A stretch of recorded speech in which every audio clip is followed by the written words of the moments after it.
विद्यार्थी मित्रांनो, या स्टेजला सगळ्यांच्या मनात हाच प्रश्न आहे, की मी करू तरी काय?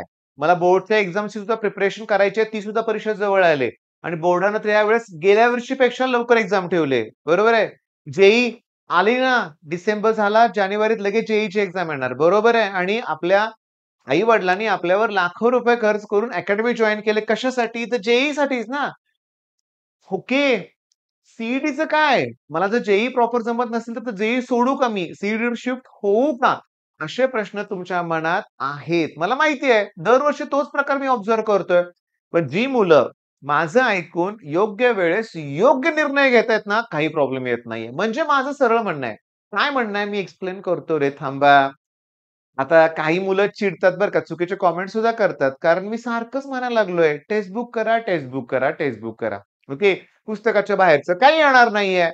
बघा बाळांनो, मी तुम्हाला सांगतो टेक्स्ट बुक पेक्षाही पुढे आणखीन काय करावं लागतं सीईटीसाठी हे मी बोलणार आहे. आणि मी माझ्या वतीनं सांगतोय तुम्हाला, की हे जे आहे ना, जे-डबल-ई जर या स्टेजला त्याच्यावर विचार करूनच तुम्ही निर्णय घेतला पाहिजे, की करूया का राहू दे? अभ्यास आपण 2 वर्ष तेवढा केलाय का? की जेणेकरून जेईई मेन्समध्ये 99 प्लस पर्सेंटाइल आले पाहिजेत. मी लास्ट इयर बघितलंय. 93, 94, 95 मला अतिशय छान एका मुलाचं उदाहरण द्यायचंय. पृथ्वीराज त्याचं नाव होतं. 95 पर्सेंटाइल जेईईच्या पहिल्या अटेम्प्टला मिळाले होते. ओके. 95 पर्सेंटाइल जेईईच्या पहिल्या अटेम्प्टला होते. सेकंड अटेम्प्ट दिलाच नाही. दिलाच नाही. शॉकिंग आहे ना थोडंसं. अरे पहिल्या अटेम्प्टला 95 असतं ना, सेकंड तर द्यायचा ना. त्याचं म्हणणं काय होतं, की सर त्यानंच मला काय सांगितलं बघा, तो म्हणला, की "सर, जेईईच्या 99 पर्सेंटाइल पाडण्यासाठी मी जेवढे एफर्ट्स घेईन की नाही, तेवढ्या एफर्ट्समध्ये मी सीईटी सुद्धा 100 पर्सेंटाइल पर्यंत पोहोचू शकतो." आणि अगदी तसंच झालं.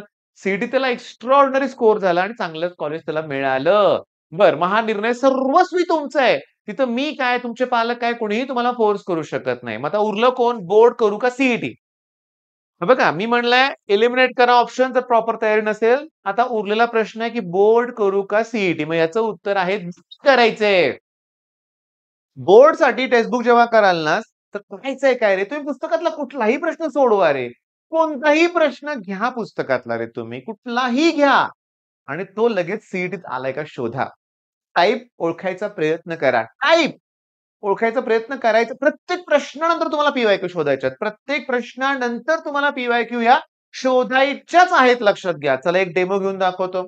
आता तुम्हाला सगळ्यांना हा फेव्हरेट क्वेशन माहित आहे, की y इक्वॉल्स टू रूटमध्ये tan x प्लस इन्फिनिटी दिलंय, अप टू इन्फिनिटी आणि dy/dx विचारलंय. ओके. पुस्तकातला सॉल्व्ह प्रॉब्लेम आहे. सीईटीत विचारलाय का? नक्कीच विचारलाय. फक्त टॅनच्या ऐवजी सीईटीत साइन आलंय बरं का. म्हणजे चला ॲज इट इज क्वेशन बरोबर आहे. बरं हा सोडवता कसा रे तुम्ही प्रश्न? की दोन्ही बाजूचं तुम्ही स्क्वेअर करता. ओके. दोन्ही बाजूचं तुम्ही काय करता सांगा? स्क्वेअर.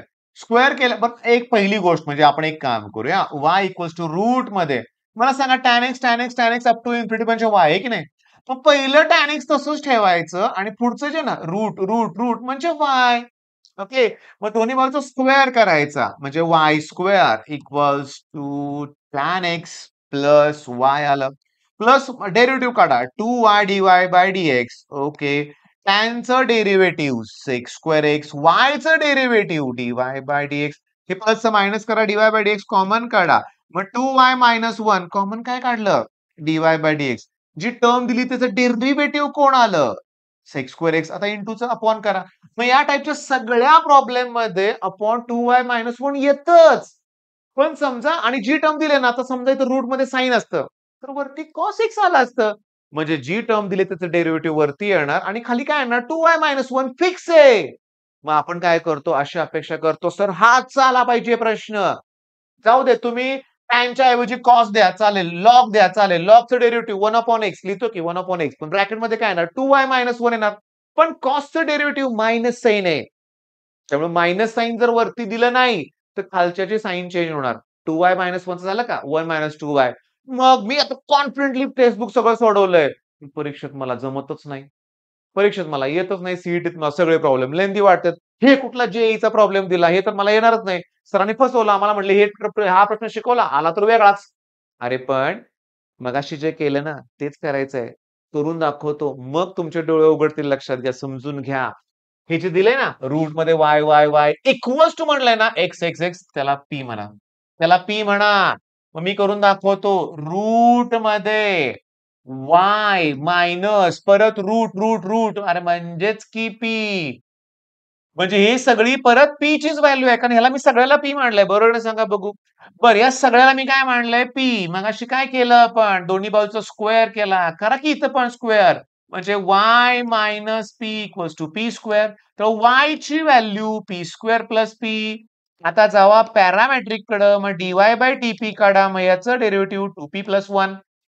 आलं का लक्षात टू पी प्लस वन चला इक्वेशन वन म्हणतो बरं का मी याला. ओके आता ही जी व्हॅल्यू आहे ना रूट मध्ये x plus root root root म्हणजे परत पी आलं का याला पण आपण पी मांडलंय पण या सगळ्याची व्हॅल्यू इक्वल टू पी आहे आणि रूट मध्ये परत पी येणार.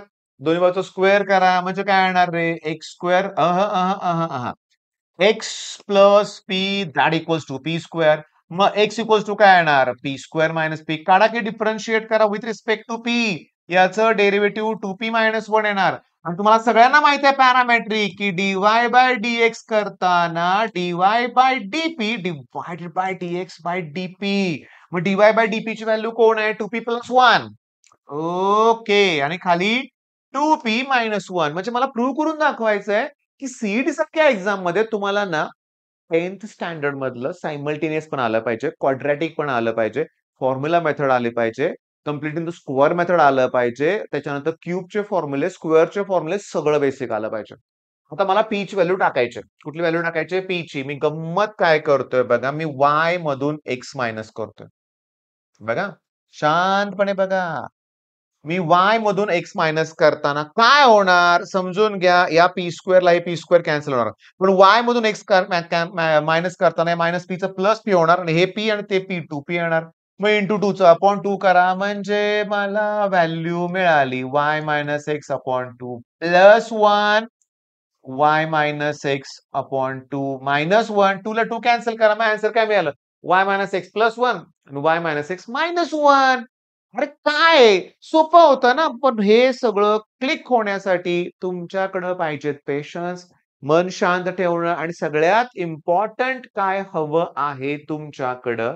तर सगळ्यात इम्पॉर्टंट तुमच्याकडं हवा आहे आपला कोर्स आपला क्रॅश कोर्स. मी तुम्हाला सांगतो हे मी आपल्या प्ले स्टोअर वरून ठीक आहे सह्याद्री ट्युटोरियल्स हे तुम्ही ऍप डाउनलोड केलं स्टोअर ऑप्शन मध्ये गेला की तुम्हाला असे सगळे कोर्सेस दिसतील.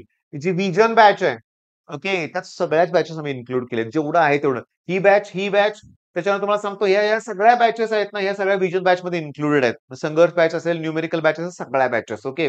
ही 2027 बॅच आता सध्याची 11वीत मुलं आहेत ना त्यांच्यासाठी हे लक्षात घ्या ओके. सगळ्या बॅच वरच्या कंटेंट मध्ये भरपूर फ्री कंटेंट आहे लक्षात घ्या भरपूरच म्हणूया आपण भरपूरच फ्री कंटेंट आहे. Physics numerical organic chemistry the best batch he best batch आहे लक्षात घ्या का सगळे न्यूमेरिकल्स मी कव्हर केले ज्याची भीती होती तीच राहिली नाही आता. बरं आता सगळ्यात इम्पॉर्टंट मी तुम्हाला सांगतो लक्षात द्या ओके सगळ्यात इम्पॉर्टंट काय हे सगळं फ्री आहे ना चला ठीक आहे पेड कोर्सेस नको आहेत ना मी मागं काय प्लेलिस्ट आहे शोधा ना. वेक्टर आहे का आहे डेरिव्हेटिव्ह आहे का आहे ऍप्लिकेशन डेरिव्हेटिव्ह आहे ऍप्लिकेशन ऑफ इंटिग्रेशन आहे इंटिग्रेशन 17 व्हिडिओ आहेत ट्रिगो फंक्शन आहे त्याच्यानंतर मी तुम्हाला सांगतो पेअर ऑफ स्ट्रेट लाईन पण शोधा सापडेल तुम्हाला. रोटेशनल डायनामिक्स आहे का आहे ऑसिलेशन आहे का आहे करंट इलेक्ट्रिसिटी आहे का आहे त्याच्यानंतर some basic concept of chemistry आहे का आहे युनिट कन्व्हर्जन आहे का आहे म्हणजे सगळं फ्रीच अवेलेबल आहे ना तुमच्याकडं. मग आता मला सांगा करायचं काय बोर्ड करायचं का सीईटी करायची का जेई करायची. तर पहिली स्टेप बोर्डची एक्झाम. बोर्डच्या एक्झाम साठी कुठलंही न्यूमेरिकल सापडलं पुस्तकात की लगेच पीवायक्यू मध्ये शोधायचं त्या टाईपचे प्रश्न आलेत का.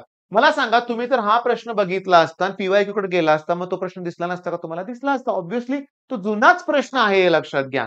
मग आता कुठली वाट बघताय तुम्ही आमचे नंबर आहे तुमच्याकडं नसेल तर तरी देतोय या नंबरवर कॉल करा आणि तुम्ही कुठलाही विचार न करता मी सांगितल्याप्रमाणे स्ट्रॅटेजी फॉलो करा बोर्ड मध्ये सुद्धा चांगले मार्क पडतील.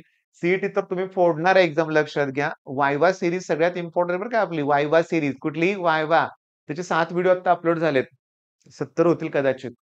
प्रत्येकात छोटे छोटे प्रश्न दिलेत की तेच परीक्षेत येणार थोडं रिवाइज केलं लिहून काढलं नोट्स काढलं तर का नको आहेत मार्क्स सांगा तुम्हाला का करत नाही अभ्यास करा ना चांगला अभ्यास. बर मग आता हा व्हिडिओ थांबवतोय तर प्रश्नाचं उत्तर तुम्हाला मिळालंय ऑल द बेस्ट.